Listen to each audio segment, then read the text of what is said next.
Well, good day and welcome to lesson 2 of the Writer's Covenant, Composition and Compilation. I'm Dr. Steve Bonenberger, and we're working our way into the milieu. There's a big word that we writers like big words, don't we? Milieu, the scene, the setting, the loam. There's another great word. Loam is that rich, fertile soil that creates great literature. And as we start, we talk about composition and compilation. I encourage you as you begin this journey or continue this journey or expand this journey wherever you are as a writer, because we're all somewhere in the journey, and sometimes we're starting again, sometimes we're ending pieces, sometimes we're in the middle of something, sometimes we're stuck, sometimes we just don't know how to go forward. And that's why the Writer's Covenant is a resource book. It's a idea generating kind of a course. It allows you to get unstuck really quickly because it gives you fertile ideas for you to be able to use in probative and productive ways. And so we talk about composition.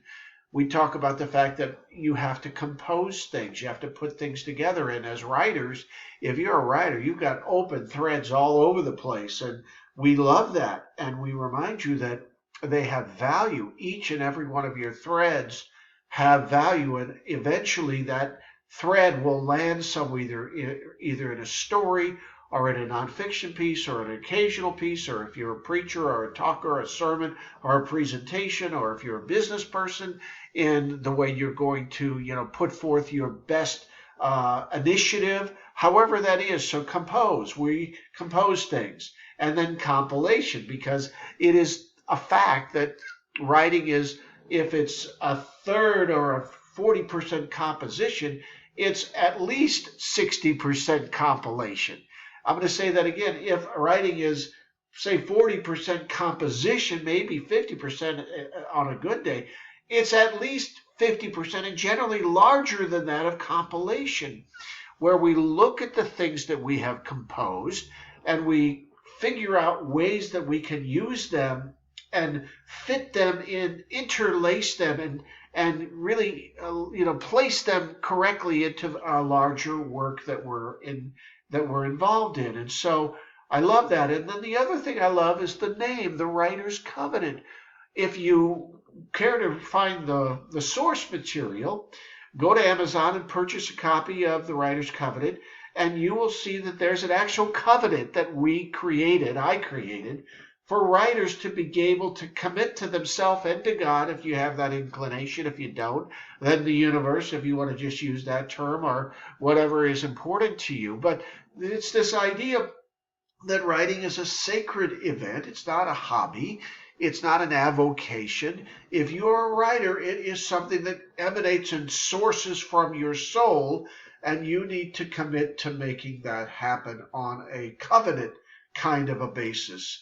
So the Writer's Covenant is composition and compilation, and now we're going to plow into part 2 of scene construction.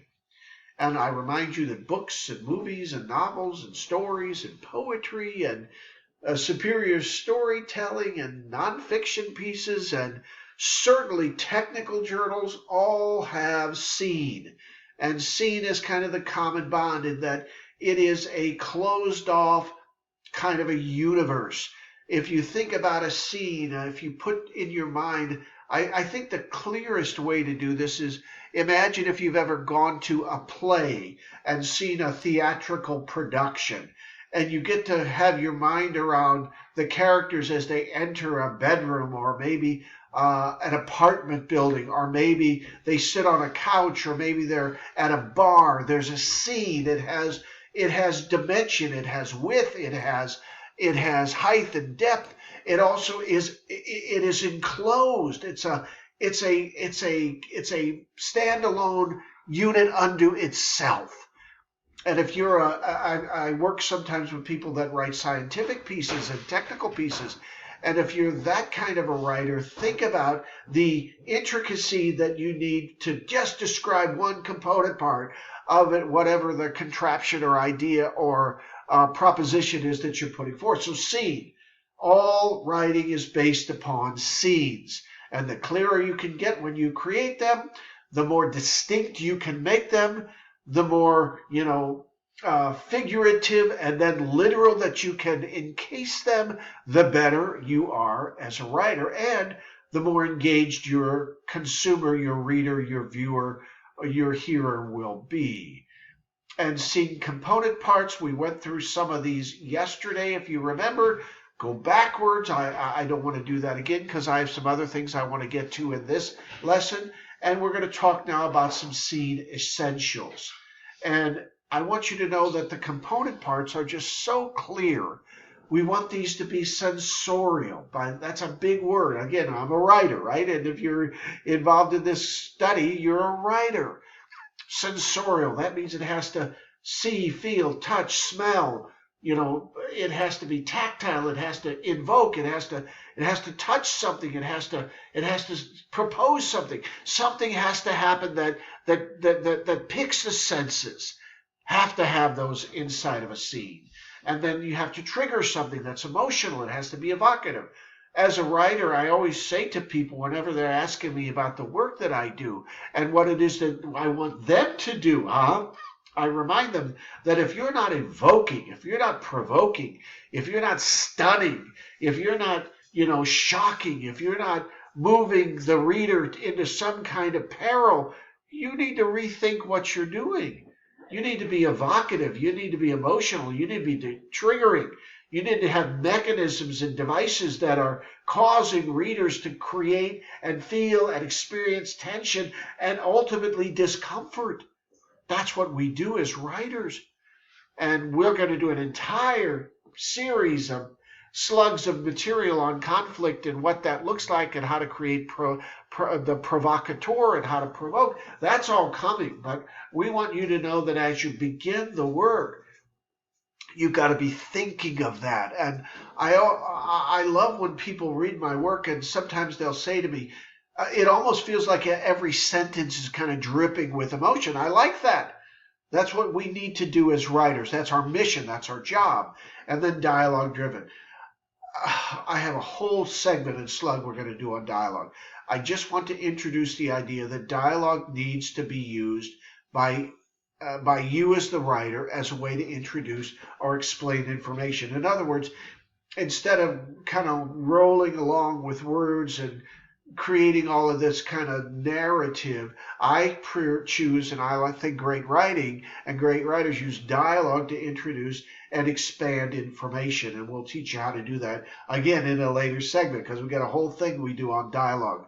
Laser focus. That scene has to be so complete. It has to be so completed unto itself.